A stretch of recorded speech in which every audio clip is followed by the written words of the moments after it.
My Aunt Nancy showed up at my late grandfather's house and said, "I'm in charge now. He wanted me to have this place."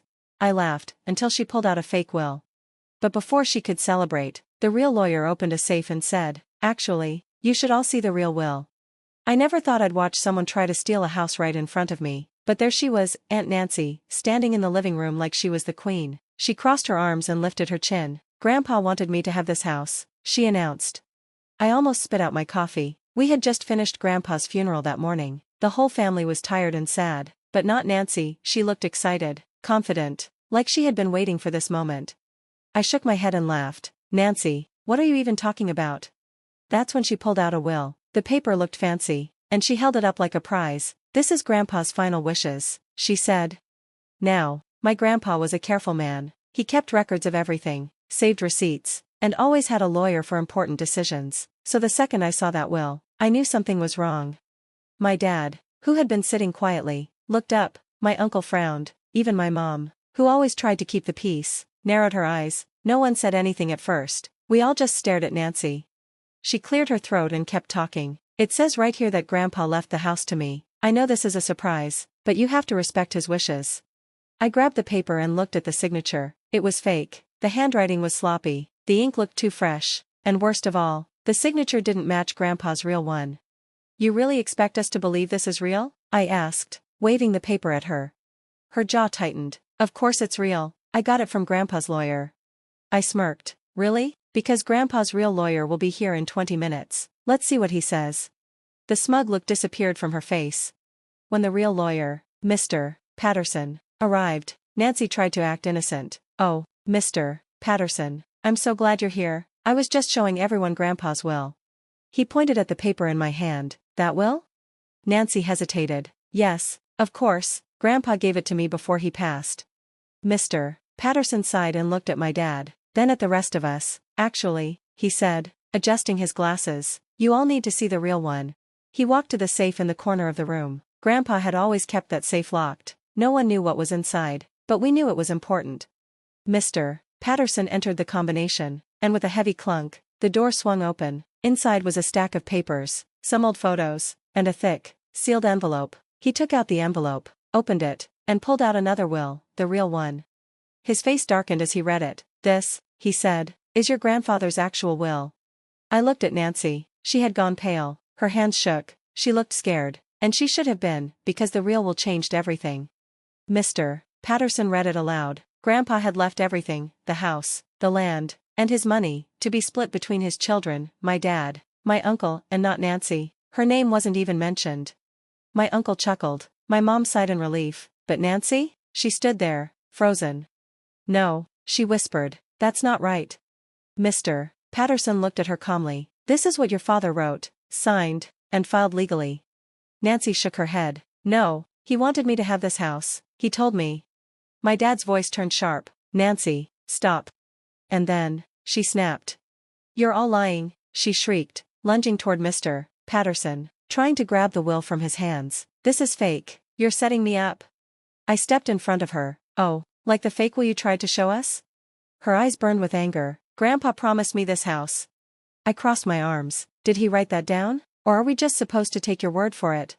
She let out a crazy laugh, like this was some kind of joke, but it wasn't. And now, we knew the truth. Nancy had been planning this for months. She had already listed the house for sale, before Grandpa had even passed away. She had been talking to real estate agents, acting like the house was hers, setting up deals. She thought she could just walk in, wave a fake will around, and we'd believe her. But now, her whole plan was falling apart. Mr. Patterson cleared his throat. "Well, Nancy, this is a problem for you." She froze. "What?" "I'm legally required to report this," he said. He held up the fake will. "This is fraud. Do you understand that?" Nancy's face turned white. "No, wait, I didn't mean." "You forged a legal document," he continued. "You tried to commit real estate fraud. That's a crime." I didn't." Mr. Patterson ignored her, pulled out his phone, and called the police. Nancy let out a small gasp. Then, like a true coward, she ran. But it was already too late. Nancy bolted out the front door, nearly knocking over my uncle on her way out. We just stood there, watching as she ran down the driveway like she could actually escape the mess she made. But within minutes, 2 police cars pulled up. she didn't even make it off the street. The officers stopped her and asked a few questions. The moment they mentioned fraud and forgery, she completely broke down, crying, yelling, and trying to deny everything. She claimed it was a mistake, that she didn't know the will was fake. But Grandpa's lawyer was right there, holding both the real will and the fake one. It wasn't a mistake, it was a crime, and she was caught.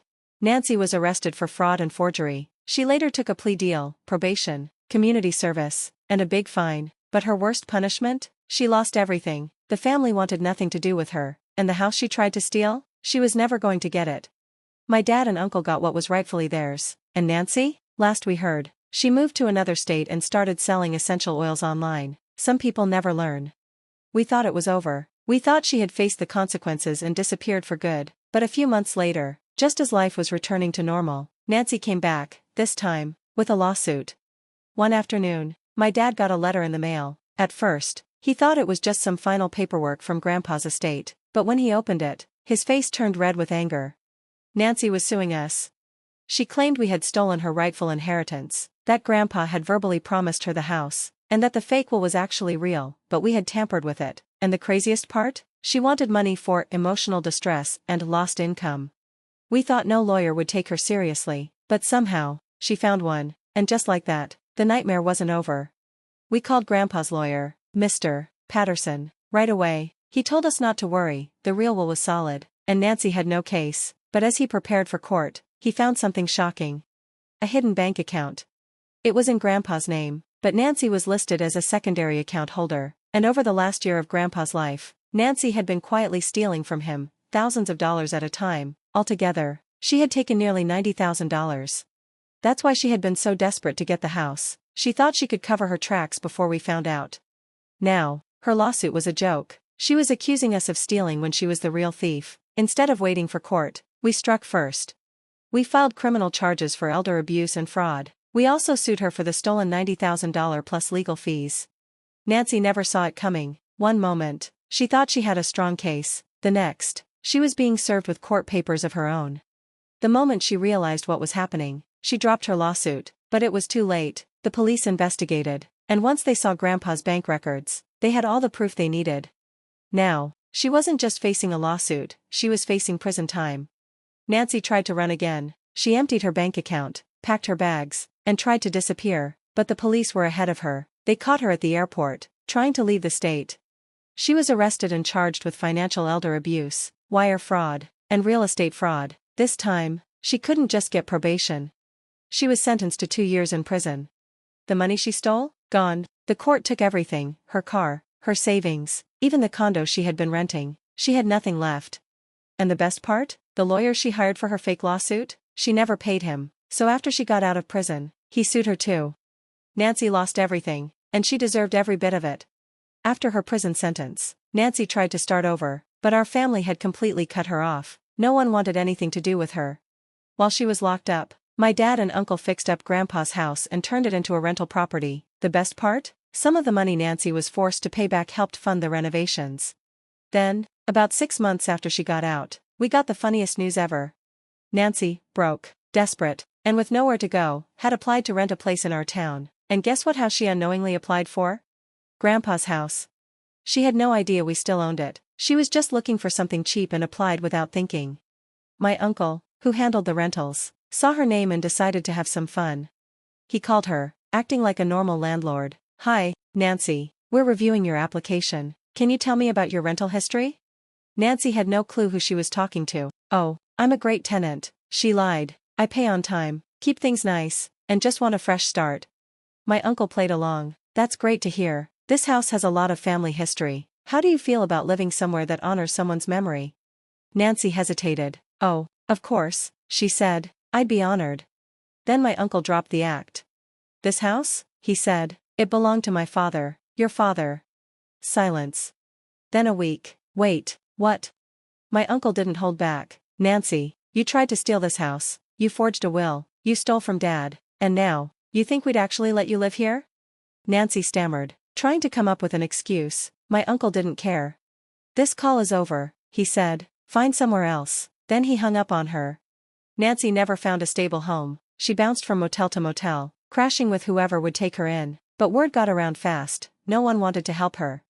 Eventually, she left town for good. We never heard from her again. Meanwhile, Grandpa's house is still in the family, still standing strong, a reminder of the man who built a life for us. And Nancy? She's nothing more than a bad memory. She thought she could cheat and lie her way into a better life. Instead, she lost everything, and she had to watch us win.